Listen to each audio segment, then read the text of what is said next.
ইসরায়েলের সামরিক অবস্থান লক্ষ্য করে দুইটি ড্রোন হামলা চালানোর দাবি করেছে ইয়েমেনের হুথি বিদ্রোহীরা। সোমবার এক টেলিভিশন বিবৃতিতে এই হামলার দাবি করেছেন হুতিদের সামরিক মুখপাত্র ইয়াহিয়া সারি। তিনি বলেন, তারা ইসরায়েলের দক্ষিণাঞ্চলের শহর আশকেলনে ইসরায়েলিদের লক্ষ্যবস্তুতে প্রথম হামলাটি চালিয়েছে। এছাড়া তেল আবিবে ইসরায়েলিদের সামরিক লক্ষ্যবস্তুতে দ্বিতীয় হামলা চালানোর দাবি করেছে তারা। এর আগে ইরান সমর্থিত হুতিদের বিদ্রোহীদের সামরিক স্থাপনা লক্ষ্য করে বিমান হামলা চালানোর দাবি করেছে যুক্তরাষ্ট্র। গাজা ইসরায়েলি বাহিনীর হামলার জবাবে ফিলিস্তিনিদের প্রতি সংহতি জানিয়ে নভেম্বর থেকে লোহিত সাগর এবং এডেন উপসাগরে চলাচলকারী বাণিজ্যিক জাহাজগুলোতে হামলা চালিয়ে আসছে হুতি বিদ্রোহীরা। প্রথম দিকে ইসরায়েলের সাথে সম্পর্কিত জাহাজগুলোতে হামলা চালালেও বর্তমানে যুক্তরাষ্ট্র, যুক্তরাজ্য এবং অন্যান্য বাণিজ্যিক জাহাজেও হামলা চালাচ্ছে এই গোষ্ঠীটি। দুর্নীতি মামলায় নিজের বক্তব্য দিতে আদালতে হাজির হয়েছেন ইসরায়েলের প্রধানমন্ত্রী বেনিয়ামিন নেতানিয়াহু। ইসরায়েলি সংবাদ মাধ্যমের বরাত দিয়ে আল জাজিরা এই তথ্য নিশ্চিত করেছে। ইসরায়েলের ইতিহাসে প্রথম কোনো প্রধানমন্ত্রী দায়িত্ব পালন অবস্থায় ফৌজদারি অপরাধের মুখোমুখি হয়েছেন। তবে নিজের বিরুদ্ধে আনা অভিযোগ শুরু থেকেই অস্বীকার করছেন তিনি।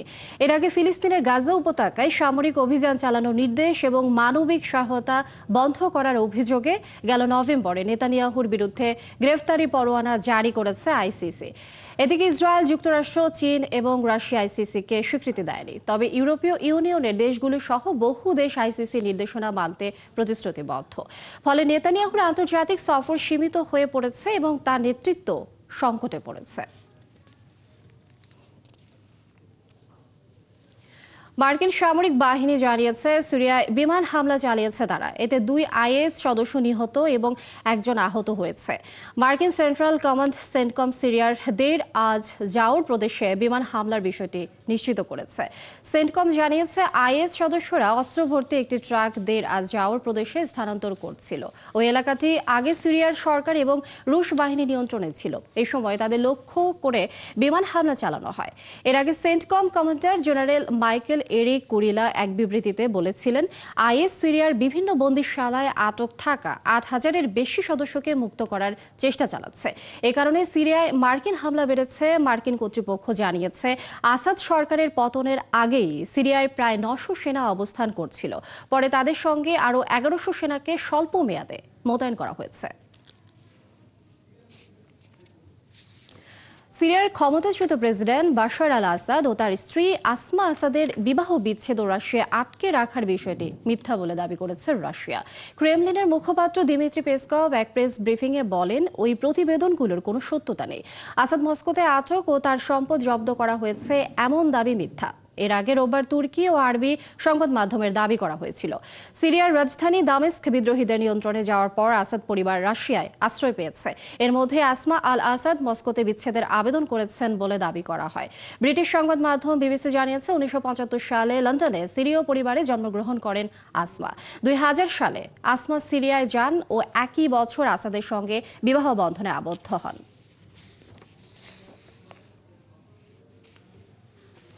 পশ্চিমা আরব সংস্কৃতির আদলে সৌদি আরবে যাত্রা শুরু করেছে নারী রক মিউজিক ব্যান্ড সিরা। পাশ্চাত্যের সাথে দেশীয় সংস্কৃতি মিলন ঘটিয়েছে তারা, তাতে তাদের গানগুলো বেশ জনপ্রিয়তা পাচ্ছে দর্শক শ্রোতাদের মাঝে। কঠোর ধর্মীয় বিধি নিষেধ ও পুরুষ শাসিত সমাজ নারীদের অনুপ্রেরণা হিসেবে কাজ করবে এই ব্যান্ড, বলছে সিরিয়ার শিল্পীরা। আর জানাচ্ছেন ঋতু সাহা। সিরা ব্যান্ডের শুরুটা হয়েছিল রিয়াদের একটা আন্ডারগ্রাউন্ড গ্যারেজ থেকে। সেখানেই তারা নিয়মিত অনুশীলন করতেন। গেল 4 ডিসেম্বর মুক্তি পেয়েছে তাদের প্রথম অ্যালবাম। অসাধারণ গানের লাইন আর রক আরো ফিউশনের কারণে রাতারাতি বেশ জনপ্রিয়তা পেয়েছে সিরা। রক মিউজিক নিয়ে অনেকেরই ভুল ধারণা আছে। এর আলাদা একটা ধরন আছে। শুধু চিৎকার করলেই রক মিউজিক হয় না। রক মিউজিক হোক বা অন্য যে কোনো ধরনেরই মিউজিক হোক না কেন, আমি চাই সৌদির নারীরা নিজেদের প্রতিভার প্রকাশ করুক। যেমন আমার সাথে রক মিউজিকটাই ভালো মানায়। we're just looking forward to, encourage Saudi women to just আরবি ভাষায় সিরা অর্থ জীবন। এই ব্যান্ডের মূল উদ্দেশ্য সৌদি নারীদের সঙ্গীতের প্রতি আগ্রহী করা। এর সদস্যরা জানান, রাষ্ট্রীয় বিধিনিষেধ থাকলেও পরিবারের সমর্থন পেয়েছেন তারা। সৌদি আরবে পারফর্ম করার মাঝে অন্যরকম একটা ব্যাপার আছে। এখানকার মানুষরা অতি উৎসাহী, যেন ওরা বিশ্বাসই করতে পারে না এভাবেও গান করা সম্ভব। আরবের ঐতিহ্যবাহী নেকাব পরেও ড্রাম বাজান থিং জানিয়েছেন, সৌদি আরবের নারীদের গানের প্রতি আগ্রহ তৈরি করতে চান তিনি। সৌদি আরবের প্রত্যেক নারী যাদের সঙ্গীতের প্রতি ভালোবাসা আছে তাদেরকে বলতে চাই, এই গভীর আসক্তিকে হারাতে দিয়েন না। গানের বিভিন্ন ধরন আছে, অবশ্যই কিছু না কিছু করতে পারবেন। সিরাই প্রথম নয়, এর আগে 2008 সালে দ্য অ্যালকোলেড নামের আরও একটি নারী রক ব্যান্ড আত্মপ্রকাশ করেছিল, যাদের শুধু আন্ডারগ্রাউন্ডে গানের অনুমতি মিলেছিল। তবে এবার জনসম্মুখে গান গাওয়ার অনুমতি পেয়েছে সিরা। ভিশন 2030 সংস্কার পরিকল্পনার মাধ্যমে বেশ কিছু সাংস্কৃতিক ও সামাজিক পরিবর্তন করছে সৌদি সরকার। কঠোর ইসলামিক শাসন ব্যবস্থাতেও এসেছে পরিবর্তন, বিশেষ করে নারীদের অধিকারের ব্যাপারে। ফলে স্বাধীনভাবে সিদ্ধান্ত নিতে পারছে সৌদি নারীরা, এমন তথ্য দিচ্ছে দেশটির বিভিন্ন গণমাধ্যম। ঋতু সাহা, 71।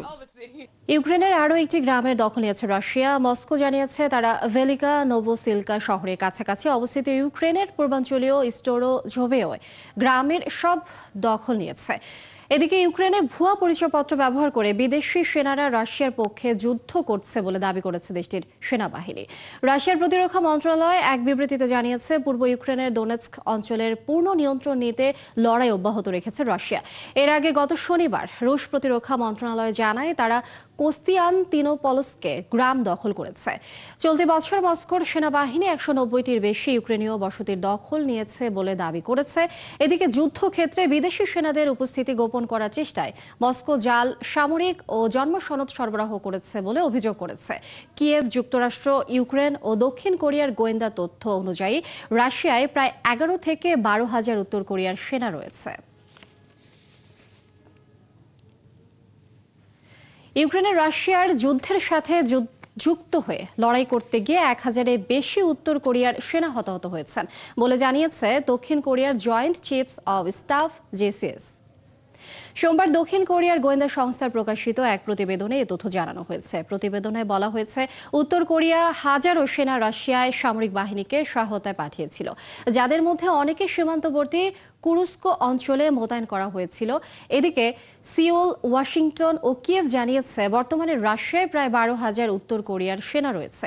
জেসিএস আরও জানায়, পিয়ং ইয়ং সেনাদের পরিবর্তন বা অতিরিক্ত মোতায়েনের প্রস্তুতি নিচ্ছে। পাশাপাশি পারমাণবিক অস্ত্রধারী উত্তর কোরিয়া রাশিয়াকে সহায়তা করতে আত্মঘাতী ড্রোন উৎপাদন ও সরবরাহ করছে বলেও গোয়েন্দা তথ্য থেকে জানা গেছে। ভারতীয় বংশোদ্ভূত উদ্যোক্তা শ্রীরাম কৃষ্ণানকে এআই উপদেষ্টা হিসেবে নিয়োগ দিয়েছেন নবনির্বাচিত মার্কিন প্রেসিডেন্ট ডোনাল্ড ট্রাম্প।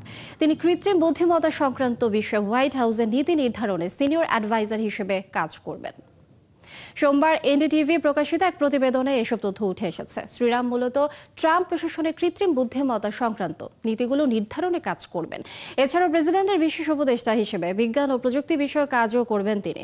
2005 সাল থেকে মাইক্রোসফটের আওতায় কাজ শুরু করেন তিনি। টুইটার, ইয়াহু, ফেসবুকের মতো বিখ্যাত টেক সংস্থাতেও কাজ করেছেন তিনি। এছাড়া গুঞ্জন শোনা যাচ্ছে টেসলার প্রতিষ্ঠাতা ইলন মাস্কের সঙ্গেও বেশ ভালো বন্ধুত্ব এই ভারতীয় বংশোদ্ভূত ইঞ্জিনিয়ারের। সামাজিক মাধ্যম টুইটারকে এক্সে রূপ দেওয়ার সময় মাস্কের সঙ্গে কাজ করেছিলেন তিনি। সাবেক মার্কিন কংগ্রেস সদস্য ম্যাট গেটসের বিরুদ্ধে যৌন ও মাদকাসক্তির মতো একাধিক অভিযোগের প্রমাণ পাওয়া গেছে বলে জানিয়েছে হাউস এথিক্স কমিটি। যুক্তরাষ্ট্রের আইন প্রণেতাদের আচরণ নজরদারি করা এই কমিটি জানায়, যৌন সম্পর্ক এবং অবৈধ মাদক ব্যবহারের জন্য 12 জন নারীকে $90,000-এর বেশি অর্থ দিয়েছেন গেটস। হাউস এথিক্স কমিটি প্রকাশিত 37 পাতার চূড়ান্ত খসড়া প্রতিবেদনে বলা হয়, দায়িত্বে থাকার সময় যৌন সম্পর্ক এবং অবৈধ মাদক ব্যবহারের জন্য তিনি বড় অঙ্কের অর্থ খরচ করেছেন। 12 জন নারীকে $90,000-এর বেশি দেওয়ার তথ্য মিলেছে প্রতিবেদনে।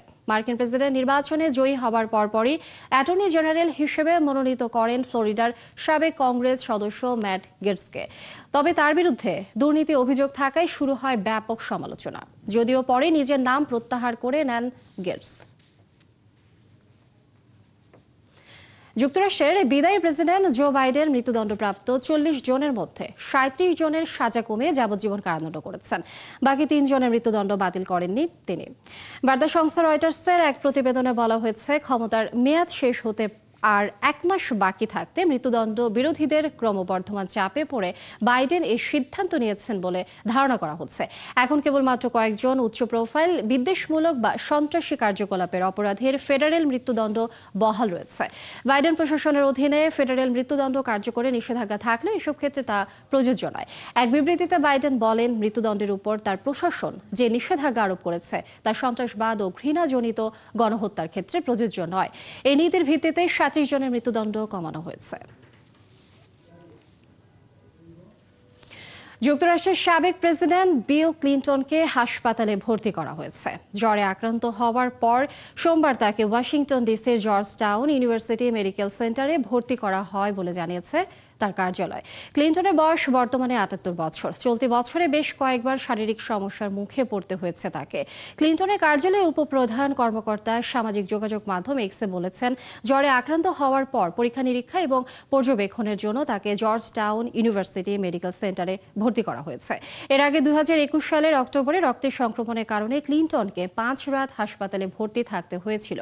এছাড়া 2004 সালে 58 বছর বয়সে তার হৃৎপিণ্ডে অস্ত্রোপচার করা হয়। এরপর থেকে তার জীবনযাপনের ধারা পরিবর্তনের পরামর্শ দিয়েছিলেন চিকিৎসকেরা।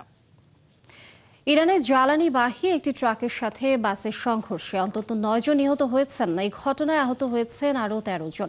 সিস্তান বেলুচিস্তান প্রদেশের রেড ক্রিসেন্ট সোসাইটির প্রধান মোহাম্মদ মেহেদি সাজ্জাদি এই তথ্য জানিয়েছেন। সোমবার দেশটির দক্ষিণ পূর্বাঞ্চলীয় সিস্তান বেলুচিস্তান প্রদেশের একটি মহাসড়কে এই দুর্ঘটনা ঘটেছে বলে জানান তিনি। এ নিয়ে ইরানে একদিনের ব্যবধানে দ্বিতীয়বারের মতো সড়ক দুর্ঘটনা ঘটল। এর আগে শনিবার দেশটির পশ্চিমাঞ্চলীয় লোরেস্তান প্রদেশের একটি গিরিখাতে বাস পড়ে অন্তত 10 জনের মৃত্যু হয়। দুর্বল সড়ক যোগাযোগ ব্যবস্থার কারণে দেশটিতে প্রায় দুর্ঘটনা ঘটে। 2023 সালের মার্চ থেকে চলতি বছরের মার্চ পর্যন্ত দেশটিতে সড়ক দুর্ঘটনায় 20,000-এরও বেশি মানুষের মৃত্যু হয়েছে।